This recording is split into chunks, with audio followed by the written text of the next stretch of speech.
హోషేయ 4:6 ఏమనుంది? జ్ఞానము లేని వారై నా జనము నశించుచున్నారు. దేని వల్ల నశిస్తున్నారండి? సాతాను వల్ల కాదు, దుష్టక్రియల్ని బట్టి కాదు, కానీ నా జ్ఞానము లేని వారై, దేవుని జ్ఞానము లేని వారై నశిస్తున్నారు. గమనించండి, ఇద్దరు క్రైస్తవుల్ని తీసుకోండి, దేవుని నమ్ముకున్న బిడ్డలు.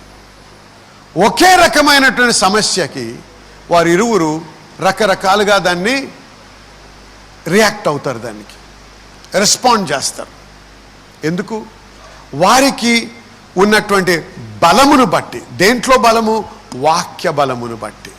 వాక్యములో ఉన్న సత్యములో ఎదిగినటువంటి బలము, ఆ అవగాహనని బట్టి వారు ప్రవర్తిస్తారు, దాన్ని అధిగమిస్తారు, లేకపోతే వారు ఓడిపోతారు. సామెతలు 24:5 ఇలా వ్రాయబడిన చూడండి. జ్ఞానము గలవాడు బలవంతుడుగా నుండును. జ్ఞానము గలవాడు ఎలా ఉంటాడంటే? బలవంతుడుగా నుండును. హల్లెలూయా. ఆగండి. జ్ఞానము గలవాడు బలవంతుడుగా ఉండును. హల్లెలూయా. నీకు బలము కావాలంటే, సాతాన్ని జయించే శక్తి కావాలంటే నీకేం కావాలండి? గట్టిగా చెప్పండి అందరూ, మళ్ళీ ఒకసారి గట్టిగా. జ్ఞానం చెప్పండి. నాకు జ్ఞానము కావాలి. ఏ జ్ఞానము? వాక్య జ్ఞానము. ఆమేన్. జ్ఞానము గలవాడు బలవంతుడుగా ఉండును. హల్లెలూయా. గలవాడు శక్తిమంతుడుగా ఉండును. నీవు ఈ సాతాను నన్ను ఏమాత్రము గాయపరచలేదు, నన్ను హాని చేయలేదు నాకు అనేటువంటి ఆ జ్ఞానము నీవు ఎప్పుడైతే పొంది ఉంటావో, అప్పుడు నువ్వు వాడిని జయిస్తూ, వాడు ఎంత వచ్చి వాడిని బెదిరించాలని ప్రయత్నం చేసినా నువ్వు భయపడవు. హల్లెలూయా.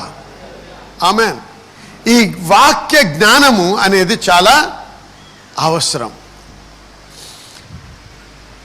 సాతానంటే భయపడేవారు చాలామంది ఉన్నారు.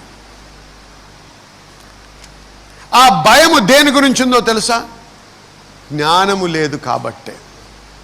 ఒకసారి ఒక దేవుని భక్తుడు నిద్రిస్తూ ఉంటే మధ్యలో రాత్రి మధ్యలో చీకటిలో అకస్మాత్తుగా మెలకు అయిందంట. ఏంటా అని చూస్తే ఆ కాళ్ళ దగ్గర, ఆయన మంచం యొక్క కాళ్ళ దగ్గర పెద్ద ఆకారం, వికారమంగా భయమును సృష్టించే రకంగా అనిపించేటువంటి ఆకారం సాతాను నిలబడి ఉన్నాడు. ఆ దేవుని భక్తుడు అలా చూసి, నువ్వేనా అని చెప్పి తిరిగి పడుకున్నాడంట. అంత ధైర్యం ఆయనకి ఎక్కడి నుంచి వచ్చింది? వాడు నన్ను ముట్టలేడు, నాలో ఉన్నవాడు లోకములో ఉన్న వాడికంటే గొప్పవాడు అని తెలుసు కాబట్టి. నేను మీ అందరికీ తెలుసు, అనేక సార్లు చెప్పాను, నేను ఉబ్బసము, ఆస్మాతో చాలా బాధపడేవాడిని. అనేక రకాలైనటువంటి చాలా బలమైనటువంటి మందులు తీసుకున్నాను. కాకుండా అనేక మంది దేవుని బిడ్డలు ప్రార్థన చేశారు, నేను ప్రార్థన చేశాను, కానీ సంపూర్ణ విడుదల ఎప్పుడూ వచ్చినట్టుగా లేకుండింది. కానీ ఒకరోజు దేవుని యొక్క వాక్యాన్ని ధ్యానిస్తూ, దాని గురించి, ఆ అంశం గురించి, విశ్వాసము, స్వస్థత అనే అంశం గురించి పఠిస్తూ ధ్యానిస్తూ ఉన్నప్పుడు దేవుడు ఒక అవగాహన ఇచ్చాడు నాకు. ఈ యొక్క ఆస్మా, ఈ యొక్క ఉబ్బసం అనేటువంటి జబ్బుకి నా మీద అధికారము లేదు అని ఎప్పుడైతే అవగాహన వచ్చిందో, ఆ రోజు నుంచి నేను సంపూర్ణముగా విడుదల పొందాను. హల్లెలూయా. దేన్ని బట్టి? నా ప్రార్థనని బట్టా కాదు, నేను మీకంటే గొప్పవాడినా కాదు. మనందరము కూడా అదే రక్తముతో కొనబడ్డాం, మనందరము కూడా అదే ఆత్మతో నింపబడ్డాం. హల్లెలూయా. కాబట్టి దేవుడు పక్షపాతి కాదు. ఎవడైనా నిజముగా ఆయన్ని గోజాడినట్టయితే, ఆశించి దేవుని దగ్గరకు వచ్చి ఆ వాక్యముని గ్రహించినట్టయితే, ఆ వాక్య అవగాహనని పొంది, ఆ ప్రత్యక్షతను పొంది, దాని ప్రకారంగా జీవించితే ఖచ్చితంగా జయించగలడు. హల్లెలూయా. నేను రక్షించబడ్డ కొత్తలోనే, అంతకుముందు సాతాను కానీ, సాతాను చేత నింపబడ్డవారు కానీ, మరి ఈ యొక్క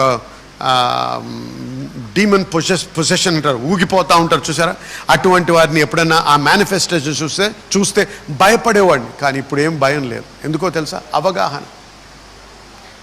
ఎప్పుడైతే దేవుడు నాకు అవగాహన, నేను ఎవరిని అని నేను ఎరిగానో, వాక్యం ఏం చెప్తుందో అది నేను గ్రహించాను, అప్పటి నుంచి నేను సాతాన్ని వెళ్ళగొట్టడం నేర్చుకున్నాను. హల్లెలూయా. ఆమేన్. నేను ఒక్కడనే కాదండి, వాక్యంలో మార్కు సువార్త 16వ అధ్యాయంలో ఏమనుంది?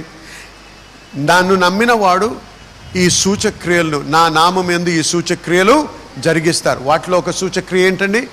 మీరు సాతాన్ని బంధించి వాడిని వెళ్ళగొడతారు. Hallelujah. You shall cast out devils. Amen. కాబట్టి సాతానికి నీ మీద అధికారం లేదు, కానీ నీకు సాతాను మీద అధికారం ఉంది. ఆమెన్. మరి సామెతలు 24:10 ఒకసారి చూద్దాం. శ్రమ దినమున నీవు కృంగిన ఎడల, శ్రమ దినమున నువ్వు కృంగిన ఎడల నీవు చేతకాని వాడవగుదువు. నీవు చేతగాని వాడు అవుదు. చూసారా, శ్రమ దినమున నువ్వు కృంగిన ఎడల నువ్వు చేతగాని వాడు అవుదు. ఈరోజు నేను చెప్పేది మీకు అంతగా అర్థం కాకపోవచ్చు, కానీ ఇది చాలా ప్రాముఖ్యమైనది. ఎందుకో తెలుసా? ఖచ్చితంగా మనము పరీక్షలు, ఇబ్బందులు ఎదుర్కొనే ఉన్నాం.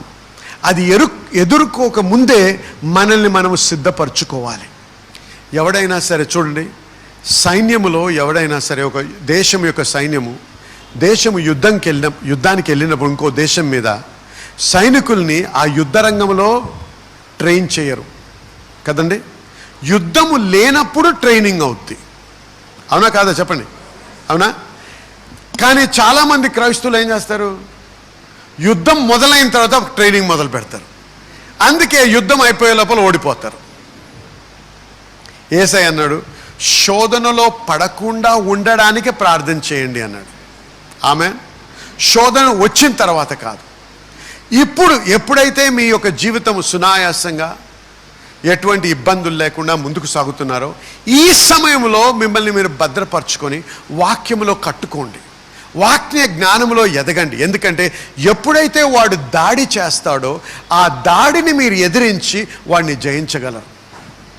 ఇప్పుడు అంతా బాగుంది కాబట్టి నాకు దేవునికి సమయం లేదు, వాక్యానికి సమయం లేదు, సంఘానికి రావడానికి సమయం లేదు, వాక్యం చదవడానికి సమయం లేదు. కానీ ఎప్పుడైతే వాడు దండెత్తి వస్తాడో అప్పుడేమవుద్ది? ఎక్కడ లేని సమయం అంతా దొరుకుతుంది మీకు. అప్పుడు అందుకే ఓడిపోతుంటాం. అది ట్రైనింగ్ టైం కాదు, అది యుద్ధం పోరాడే టైం అది. ఆమెన్. చూడండి, యేసయ్య 40 దినములు 40 రాత్రులు ప్రార్థన చేశాడు, ఉపవాసం ఉన్నాడు. అప్పుడు సాతాను వచ్చాడు. వస్తే ఏమయ్యాడు? గెలిచాడా? No, he was wiped out. Amen.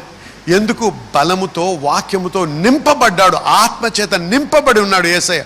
అందుకే మనము యుద్ధము మొదలైన తర్వాత మనల్ని సిద్ధపరచుకోవడం కాదు, యుద్ధము లేనప్పుడే మనల్ని మనము సిద్ధపరచుకోవాలి. మనము తర్బీదులోకి రావాలి. వాక్యములో తర్బీదు పొంది, వాక్యములో బలపడి, ఆ జ్ఞానములో ఎదిగినప్పుడు మనము జయించగలము. గమనించండి, మర్చిపోవద్దు, మనం ఒక యుద్ధములో ఉన్నాం. ఈ యొక్క సాతాను చెడు క్రియలు జరిగించడానికి ఇంకా పూనుకొని ఉన్నాడు, ఇంకా ఎక్కువ చేయడానికి సిద్ధపడతా ఉన్నాడు. అందుకే యెషయా గ్రంథం 43వ అధ్యాయం 2వ వచనం చూద్దాం ఒకసారి. యెషయా 43:2. నీవు జలములలో పడి దాటునప్పుడు నేను నీకు తోడయ్యుందును, నదులలో పడి వెళ్ళినప్పుడు అవి నీ మీద పొర్లిపారవు. నీవు అగ్ని మధ్యను నడిచినప్పుడు కాలిపోవు, జ్వాలలు నిన్ను కాల్చవు. చూసారా, ఇంగ్లీష్లో ఏమని తెలుసా? When you pass through the waters I will be with you. అంటే నీటి ద్వారా వెళ్ళినప్పుడు నేను నీకు తోడుగా ఉంటాను. వెన్ యూ పాస్ త్రూ అన్నాడు, ఇఫ్ యూ పాస్ త్రూ అనలే దేవుడు. అంటే ఖచ్చితంగా ఇటువంటి సమయాలు వస్తాయి నీకు. నీటి ద్వారా, అగ్ని ద్వారా, అగ్ని పరీక్ష, నీటి పరీక్షలు రావడం అనేది సహజం జీవితంలో. అది వచ్చినప్పుడు నువ్వు విభ్రాంతి పొందకు. ఎందుకంటే ప్రతి జీవితంలో, ప్రతి వ్యక్తి జీవితంలో సాతానుడు ఖచ్చితంగా మిమ్మల్ని ఎదిరించి మిమ్మల్ని బాధ పెట్టడానికి ఏదో రకంగా వస్తాడు. వచ్చే సమయానికి నువ్వు సిద్ధపడి ఉండు. అప్పుడేమంటాడు? నువ్వు మునగవు, అగ్గి నేను కాల్చివేయదు, నేను నీకు తోడై ఉంటాను అన్నాడు. కానీ గమనించాల్సిన విషయం ఏంటంటే ఈ యొక్క కష్ట దినాలు వస్తాయి, ఒక్కొక్కరి జీవితంలో ఒక్కొక్క సమయంలో జరుగుతాయి. అది వచ్చినప్పుడు మటుకు మనము లోబడకూడదు వాటికి. మరి యోహాను సువార్త 16వ అధ్యాయం 33వ వచనంలో ఇలా వ్రాయబడి ఉంది, in this world you will have tribulation. ఈ లోకంలో నీకు శ్రమలు కలుగును. ఆమెన్. చూసారా, యేసయ్య చెప్తున్నాడు, శ్రమలనే, శ్రమకాలం అనేది, శ్రమ దినాలనే వస్తాయి. నువ్వు ఎంత దేవుణ్ణి నమ్ముకున్నా, ఎంత నువ్వు దేవుణ్ణి ప్రేమించినా, ఎంత దైవ భక్తుడు అయినా, ఎంత గొప్ప వ్యక్తి అయినా, ఎవరైనా సరే ఖచ్చితముగా నీకు శ్రమ దినాలు ఉంటాయి. ఆమె చెప్పండి. సతీష్ అనేటువంటి ఒక సహోదరుడు, మన మధ్య ఉన్నటువంటి సహోదరుడి జీవితంలో దేవుడు అద్భుతమైనటువంటి కార్యం జరిగించారు. మరి అతను ఇంజనీరింగ్ చేసినటువంటి స్టూడెంట్ గా ఉన్నారు. మరి తన యొక్క క్లాస్ లో మరి లెక్చరర్స్ చెప్తున్నటువంటి విషయంగా మరి సౌరశక్తి ద్వారా ఎలాగా మరి ఉపయోగాలు ఉన్నాయి, దాని ద్వారా మనం ఏ విధంగా మరి కొన్ని నూతనమైనటువంటి మరి ఇన్వెంట్ చేయొచ్చు అనేటువంటి విషయాలు చెప్తున్నారు. ఆ క్లాస్ వింటున్నటువంటి ఒక సహోదరుడు మరి ప్రేరేపించబడి మరి తన దేవుని యొక్క మరి జ్ఞానము చేత ఒక నూతనమైనటువంటి పరికరాన్ని మరి ఇన్వెంట్ చేయాలి అనేటువంటి రూపొందించాలి అనేటువంటి ఆశతో ఉన్నారు. మరి మన సంఘంలో చెప్తున్నారు, దైవికమైనటువంటి జ్ఞానము ద్వారా దేవుడు మరి పరలోకపు వాక్కులను విప్పి ఒక్క ఆలోచన మనకి ఇచ్చినప్పుడు అది ఎంతగా అనేక మందికి ఆశీర్వాదకరంగా ఉంటుంది అనేటువంటి విషయం గురించి కూడా విని మరి ఆ యొక్క మాటను కూడా విశ్వసించారు. మరి ఆ క్లాస్ నుంచి ఇంటికి వచ్చి మరి ఆ కుమారుడు దాని మీద ఆలోచిస్తూ ఉండగా మరి దేవుడు ఒక అద్భుతమైన ఆలోచన తన హృదయంలోనికి ఇవ్వడం జరిగింది. తర్వాత రోజు మరి తన కాలేజ్కి వెళ్ళి తనకు దేవుడు ఇచ్చినటువంటి నడిపింపు ద్వారా మరి ఒక 4-వీలర్ మరి 2-వీలర్ కూడా మరి సౌరశక్తి ద్వారా మాత్రమే ఎలా పని చేయగలుగుతుంది అనేటువంటి ఒక పరికరాన్ని తన రూపొందించడం జరిగింది. ఈ విధంగా కనిపెట్టినందుకు తన కాలేజ్ వారు తనకి మరొక స్కాలర్షిప్ కూడా ఇచ్చారు. 37,000 రూపాయలు మరి బహుమతిగా అతనికి ఇవ్వడం జరిగింది. కేవలం ఇది దేవుడు ఇచ్చినటువంటి దైవికమైన జ్ఞానము ద్వారా అది సాధించగలిగినట్లుగా కుమారుడు సాక్ష్యం ఇస్తున్నారు. దేవునికి సమస్తమైన మహిమ కలుగును గాక. శ్రమ దినాలు వస్తే ఆ శ్రమలో నువ్వు ఓడిపోవాలనేది దేవుని చిత్తము కాదు, ఆ శ్రమలో నువ్వు జయించాలనేది దేవుని చిత్తం. అందుకే శ్రమలు లేని సమయంలో నువ్వు జాగ్రత్త పడి వాక్యంలో బలపరుచుకో, స్థిరపరచబడు. దేవుని వాక్యంలో మరి వాక్యాన్ని గ్రహిస్తూ ఆ అవగాహనలో నువ్వు బలపడినట్టయితే ఆ శ్రమలు వచ్చినప్పుడు, దాడి చేసినప్పుడు వాటిని నువ్వు జయించగలవు. హల్లెలూయా. 1 పేతురు 5వ అధ్యాయం 8వ వచనం ఒకసారి చూద్దాం. నిబ్బరమైన బుద్ధి గలవారై మెలకువగా ఉండుడి. మీ విరోధి అయిన అపవాది గర్జించు సింహము వలె ఎవరిని మృంగుదునా అని వెదుకుచు తిరుగుచున్నాడు. అంటే ఎవరో దొరుకుతారన్నమాట. ఆ యొక్క నిరీక్షణ లేకపోతే రాడు వాడు. ఎవరి దగ్గరకు వస్తున్నాడు? దేవుని నమ్ముకున్న బిడ్డల దగ్గరికి. వింటున్నారు కదా? ఎవరిని మృంగుదునా అని వస్తున్నాడు. ఆయన మింగుతాడు కూడా.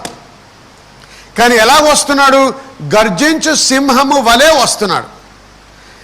వాడు సింహము కాదు, కానీ గర్జించే సింహముగా వస్తున్నాడు. వచ్చినప్పుడు వాడు ఎప్పుడైతే గర్జిస్తాడో చాలామంది క్రైస్తవులు ఎందుకు భయపడుతున్నారంటే అది సింహం అని భయపడుతున్నారు. సింహము కాదు, కానీ సింహము వలె ప్రవర్తిస్తున్నాడు. వాడు సింహము కాదు, కానీ యూదా గోత్రపు సింహము నీలో ఉన్నాడు. గట్టిగా చెప్పండి హల్లెలూయా. వాడు సింహము వలె ప్రవర్తిస్తున్నాడు, కానీ వాడు సింహము కాదు. కాబట్టి నీలో ఉన్న సింహము ఆ సింహము వలె ఉన్నవాడిని సంహరిస్తాడు. ఆమేన్. ఎప్పుడు నువ్వు వాక్యంలో బలపరిచి కట్టబడ్డప్పుడు. ఆమేన్. నువ్వు ఏ జ్ఞానం అయితే నువ్వు పొందుకున్నావో, ఏ జ్ఞానంలో అయితే నువ్వు ఎదుగుతున్నావో, ఈ జ్ఞానములోనే నువ్వు నిలబడ్డప్పుడు నువ్వు ఈ యొక్క దాడిని జయించగలవు. అందుకే గమనించి జనులారా, మీరు దేవుడు అద్భుతాలు జరిగిస్తాడు, దేవుడు మహత్కార్యాలు జరిగిస్తాడు. కానీ నీవు అద్భుతాలు మహత్కార్యాల మీద జీవించలేవు. ఆమేన్. మీ అందరికీ స్వీట్ అంటే ఇష్టమా? స్వీట్ అంటే ఎంతమందికి స్వీట్ అంటే ఇష్టం? చేయొద్దండి. ఈ ట్రిక్ క్వశ్చన్ కాదు. స్వీట్ ఇష్టమా? చాలా మందికి స్వీట్ అంటే ఇష్టం. స్వీట్ ఇష్టం కాబట్టి ఉట్టి స్వీటే తింటే బ్రతుకుతారా? ఎక్కువ కాలం బ్రతకరు. అంతేనా? నీకు ఇష్టం లేని కాయగూరలు, రొట్టె, ఇలాంటి పదార్థాలన్నీ న్యూట్రిషన్ ఉన్న పదాలు తినాలి. ఎందుకు? ఉట్టి స్వీట్ తింటే నీ శరీరం బలము పొందలేదు. అద్భుతాలు మహత్కార్యాలు ఇవన్నీ ఏంటండి? స్వీట్లు. ఆమేన్. నువ్వు బలముగా నిలబడి జయించాలంటే ఉట్టి అద్భుతాల వెనక పరిగెడితే నువ్వు జయించలేవు. వాక్యం వెనక పరిగెత్తాలి. అంటే అద్భుతాలు వద్దా? కావాలి అద్భుతాలు. అద్భుతాల కొరకు ప్రతిరోజు ప్రార్థన చేయాలి. దేవా మహత్కార్యాలు జరిగించు అని ఆశించి ప్రార్థన చేయాలి. కానీ మనం వాటిని వెంబడించకూడదు, అవి మనలను వెంబడించాలి. హల్లెలూయా. వారు వెళ్ళి వాక్యము ప్రకటించినప్పుడు దేవుడు వారికి తోడై ఉండి ప్రకటించబడిన వాక్యమును అద్భుతాల ద్వారా స్థిరపరిచాడు ఉంది మార్కు సువార్తలో. ఆమేన్. కాబట్టి దేన్ని వెంబడించింది? దేన్ని వెంబడించిందండి? వాక్యాన్ని అద్భుతాలు వెంబడించాయి. హల్లెలూయా. కాబట్టి మనం వెంబడించాల్సింది అద్భుతాలని కాదు, వాక్యాన్ని. అందుకే అద్భుతాల్ని వెంబడించే వారు అనేక మంది అనేక సార్లు తప్పుడు మార్గాల్లో వెళ్ళిన వారు ఉన్నారు. అద్భుతాలు ఎవరైనా, సాతాను కూడా కొన్ని అద్భుతాలు చేయగలడు. కొద్దిమంది యేసయ్య నామముతో సాతాను శక్తిని వాడుతూ కూడా అద్భుతాలు చేస్తున్నారు ఈ రోజుల్లో. మీకు తెలుసో తెలీదు, కొన్ని దేశాల్లో కొన్ని శక్తులు ఉన్నాయి. వారు వెళ్ళి ఆ శక్తిని పొందిన తర్వాత వచ్చి అద్భుతాలు చేస్తున్నారు యేసయ్య నామం మీదే. మళ్ళీ తెలియని వాడు, ఆత్మలో గ్రహించినటువంటి వాడు, తెలుసుకోకపోతే వాడు ఈజీగా, చాలా సులువుగా వాడు సాతాను చేత మరి మృంగివేయబడుతున్నాడు. మనం సాధారణంగా యేసయ్య నామం వాడితే ఖచ్చితంగా ఇది యేసయ్యదే అనుకున్నాం. కాదు, వాక్యం వాడుతున్నారు, యేసయ్య నామం వాడుతున్నారు, కానీ దుష్ట శక్తులను వాడుతున్నారు. కొన్ని ప్రాంతాలు ఉన్నాయంట, అక్కడికి వెళ్తే ఆ కొండల్లో కొద్దిమంది ఉన్నారంట. ఈ మన దేశం కాదు, ఇది ఇంకో దేశంలో. అక్కడికి వెళ్ళి వారు కొన్ని రోజులు ఉండి వారు చెప్పినట్టు చేస్తే వారికి కొన్ని శక్తులు అనుగ్రహించబడతాయంట. ఆ శక్తుల్ని బట్టి వారు మీ పేరు చెప్పగలరంట. మళ్ళీ మీటింగ్లో, ఇలాంటి మీటింగ్లో యేసయ్య నామం ప్రకటిస్తూ నిలబడి ఆ శక్తుల్ని వాడుతూ మోసగిస్తున్నారు జనాల్ని. అందుకే జాగ్రత్త. గట్టిగా చెప్పండి ఆమేన్. సూచక క్రియలు, మహత్కార్యాలు, అద్భుతాలు మనందరం కూడా ఆశించాలి, కానీ వాటిని వెంబడించకూడదు, వాక్యాన్ని వెంబడించాలి. ఇవన్నీ వస్తాయి, గతిస్తాయి, కానీ ఒక మాట అన్నాడు యేసయ్య, భూమి ఆకాశములు కూడా గతించడం సులువంట, తన మాట, తన వాక్యంలో ఉన్న ఒక పొల్లైనను కొట్టివేయకుండా ఉండడం అసాధ్యమంట. హల్లెలూయా. స్థిరమైనటువంటిది ఏంటండి? వాక్యమే. ఈ వాక్యంలో మనల్ని మనము బలపరుచుకోవాలి. లేకపోతే ఈ యొక్క సింహము వలె వచ్చేవాడు మనల్ని మింగివేస్తాడు. ఇటువంటి దాడులు జరిగినప్పుడు ఏడవకండి. ఎవడైనా నిజమైన సైనికుడు యుద్ధానికి వెళ్ళి ఆ యుద్ధ రంగంలో ఒక గన్ షాట్ వినగానే ఏడుస్తాడా? చెప్పండి. ఏడుస్తే వాడు నిజంగా సైనికుడా? పిరికివాడు. అనేక మంది పిరికి క్రైస్తవులు ఉన్నారు ఈవేళ. ప్రతిదానికే భయపడతారు, అందుకే ఓడిపోతారు. ఏడవడం ఆపండి, కన్నీరు ఆపండి. కన్నీరు ద్వారా నువ్వు జయించలేవు. దేవుడు కన్నీరుని బట్టి కదలడు, కానీ తన వాక్యాన్ని బట్టి కదులుతాడు. ఎప్పుడైతే ఈ వాక్యము విశ్వాసముతో, ధైర్యముతో, ఒక కాన్ఫిడెన్స్తో ఈ హృదయంలోంచి నువ్వు ఉచ్చరిస్తావో అప్పుడు దేవుడు కదులుతాడు నీ పట్ల. హల్లెలూయా. ఈ కాన్ఫిడెన్స్ ఎక్కడి నుంచి వస్తుంది? ఈ ధైర్యం ఎక్కడి నుంచి వస్తుంది? వాక్యం నుంచి. హల్లెలూయా చెప్పండి. ఆమేన్. కాబట్టి జనులారా, సమయము తీసుకొని create time and get in to the word. ఈ వాక్యంలో బలపడండి. యెషయా గ్రంథము 33వ అధ్యాయము 6వ వచనం. నీ కాలంలో నియమింపబడినది స్థిరముగా నుండును, రక్షణ బాహుల్యము, బుద్ధి జ్ఞానములు సమృద్ధియు కలుగును. Wisdom and knowledge shall be the stability of దై టైమ్స్ అని ఉంది. అంటే జ్ఞానము, విజ్డమ్ అంటే బుద్ధి, జ్ఞానము, ఈ రెండు కూడా నీకు స్టెబిలిటీ అంటే ఒక స్థిరత్వంని కలిగిస్తాయి అని వాక్యంలో ఉంది. గమనించండి. నాలెడ్జ్ అనేది, జ్ఞానం అనేది నీకు స్థిరత్వంను, శక్తిని అనుగ్రహిస్తాయి. దుఃఖము, యాంగ్జైటీ, వరి అంటే ఏంటండి? చింత. ఇవి రెండు ఏం చేస్తాయి తెలుసా? మిమ్మల్ని డీస్టెబిలైజ్ చేస్తాయి. అందుకే ఏడుపు మానాలి. ఎటువంటి సమస్యలైనా సరే ఏడుపు మానాలి. ఏడుపు మాని వాక్యం అనే ఈ యొక్క వాక్యాన్ని తీసుకొని దాని ద్వారా మనం మనల్ని వాక్యంలో బలపరుచుకున్నట్టయితే ఏ ఆటంకం వచ్చినా అది నిన్ను ముట్టకుండా బండ మీద కట్టబడిన ఇల్లు వలె, గృహము వలె నువ్వు ఉంటావు. హల్లెలూయా. ఈ యొక్క సాతాను ఎంత చాలామంది దృష్టిలో చాలా గొప్పవాడు, బలమైన వాడు, పెద్దవాడు అనుకుంటారు. నిజంగా వాక్యం ఏముంటుందో ఒకసారి గమనిద్దాం. దాన్ని ఇంగ్లీష్లో ఒక సబ్ టైటిల్ ఇచ్చాను, ద లిటిల్నెస్ ఆఫ్ సేటన్. ఆశీర్వించబడ్డారా? ఆమెన్. మీలో ఎవరున్నారండి? ఇంకెవరన్నా ఉన్నారా? హల్లెలూయా, హల్లెలూయా. ఎవరున్నారండి మీ హృదయంలో? ఆమెన్. నిజంగానేనా?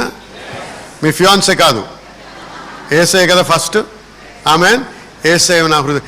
నాలో ఉన్నవాడు లోకంలో ఉన్నవాని కంటే గొప్పవాడు. నీవు ఓడిపోవడానికి ఆస్కారము లేదు. ఏ హాని కూడా నిన్ను ముట్టడానికి శక్తి లేదు. హల్లెలూయా. కాబట్టి ఈ వారమంతా గమనించండి, నీ జీవితాంతం, కానీ ఈ వారమంతా కూడా ఏ హాని కూడా నీకు జరగదు. సుఖంగా వెళ్తావు, సుఖంగా వస్తావు. ఆమెన్. సుఖముగా బయటికి వెళ్తావు, సుఖంగా ఇంటికి వస్తావు.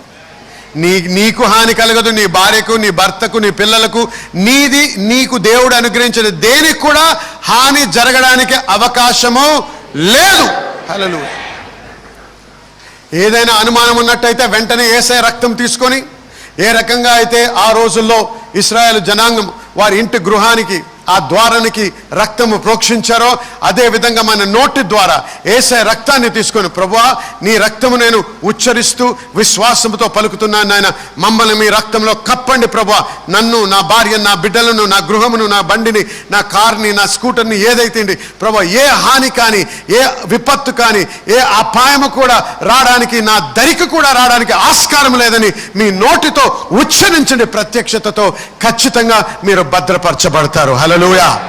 ఏ సాతానికి కానీ, ఏ దుష్టత్వానికి కానీ, ఏ దుష్టక్రియ కానీ నిన్ను ముట్టడానికి దానికి హక్కు లేదు. హల్లెలూయా.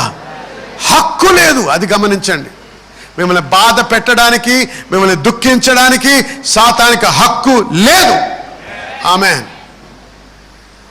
కాబట్టి జనులారా వినండి, యేసయ్యకు దూరంగా ఉండకండి. చనిపోయే ముందు యేసయ్యని నా హృదయంలోకి అంగీకరిస్తే నేను పరలోకానికి వెళ్తాను కదండి. అవును, రేపే చనిపోతుంటే నీకు తెలుసా? ఈ యవనం అంతా గడిపోయినండి, అది మంచిగా అన్ని జల్సాలన్నీ చేసేసిన తర్వాత నేను బుసలోడి, నేను చచ్చే టైంలో బెడ్ మీద ఉన్నప్పుడు, అయ్యా నన్ను క్షమించండి, క్షమించడా? క్షమిస్తాడు. క్షమించడా? ఖచ్చితంగా క్షమిస్తాడు దేవుడు. కానీ జీవించినంత కాలము సాతాను చేత ఒత్తబడి మొత్తబడి నశిస్తున్నటువంటి ఈ లోకములోనే నరకాన్ని అనుభవించకు. ఇంకా అది చవి చూస్తున్నట్టే, అది నిజమైన నరకం కాదు. నేను నరకాన్ని అనుభవిస్తున్నానండి అంటారు చాలామంది. నిజమా? ఆగు, నిజమైన నరకానికి వెళ్ళే వరకు అప్పుడు తెలుస్తుంది నరకం ఏంటో. యేసయ్య లేకపోతే అక్కడికి వెళ్తావు. కాబట్టి ఈరోజు ఇక్కడి నుంచి బయటికి వెళ్ళకముందు యేసయ్యని నీ ప్రభువుగా చేసుకో. నువ్వు దూరస్తుడు అయితే దేవునికి ఈరోజు, దేవా నా జీవితాన్ని తిరిగి సమర్పిస్తున్నానని సమర్పించుకో. ఆ సాతాను ఎప్పుడైతే యేసయ్య నీ జీవితానికి వచ్చి, ఆయన నీ యొక్క హృదయంలోకి వచ్చి నీ జీవితంలో రాజ్యాన్ని పరిపాలిస్తాడో, నీ జీవితంలో రాజుగా మారుతాడో, ఆ రోజు నుంచి సాతానికి అధికారం కోల్పోతాడు నీ మీద. ఆమేన్. ఇక్కడే దేవుణ్ణి అనుభవిస్తూ సుఖముగా జయముతో జీవించడానికి ఆస్కారం ఉంది. ఆమేన్. మీలో అనేక మంది మాకు రాస్తున్నారు, మాకు ఫోన్ కాల్స్ కూడా చేసి చెప్తున్న విషయం ఏంటంటే మీరు ఎంతో ఆశీర్వించబడుతున్నారని. ఇది మాకు ఎంతో సంతోషాన్ని కలిగిస్తుంది, మాకు ఎంతో ప్రోత్సాహాన్ని కలిగిస్తుంది. దయచేసి అలాగే రాస్తూ తెలియపరుస్తూ ఉండండి. మరి మీకు ఇది ఆశీర్వాదకరంగా ఉంటే మరి మీరు మాతో పాటు భాగస్వాములై ఇంకా అనేక మందికి ఈ వాక్యం ప్రకటించడానికి సహాయపడమని మిమ్మల్ని ప్రోత్సహిస్తున్నాం కూడా. ఎందుకంటే వాక్యంలో ఖచ్చితంగా ఒక ఆశీర్వాదం గురించి రాయబడింది. ఎప్పుడైతే మనం దేవుని యొక్క రాజ్యంలో విత్తనం విత్తుతామో ఆ విత్తనానికి మూడంతర ఫలం దేవుడు మనకు అనుగ్రహిస్తారని. ఎప్పుడైతే మన రాజ్య విస్తరణ కొరకు మనం పనిచేస్తామో, దేవుని యొక్క రాజ్యం విస్తరించాలని చెప్పి మనం విత్తనం నాటుతామో, ఆ విత్తనాన్ని బట్టి దేవుడు మనల్ని ఎంతగానో అన్ని విషయాలు విషయాల్లో, మన కుటుంబ జీవితంలో, మన ఆర్థిక విషయాల్లో, అన్ని విషయాల్లో కూడా దేవుడు మనం దీవిస్తాడు. కాబట్టి ఈ యొక్క ప్రసారము మిమ్మల్ని ఆశీర్వదించుతున్నట్టయితే, ఈ వాక్యం వల్ల మీరు బలపడుతున్నట్టయితే, మీ వలె అనేకులు ఆశీర్వదించబడాలని మీకు ఆశ ఉంది, మరి దేవుని యొక్క రాజ్యం బాగా కట్టాలని మిమ్మల్ని మనవి చేస్తుంది. ఏంటంటే మాతో పాటు మీరు భాగస్వాములు ఉండి మనము కలిసి దేవుని రాజ్యం బహుబలంగా కడుతూ విస్తరించడానికి మనము ప్రయాసపడతాం.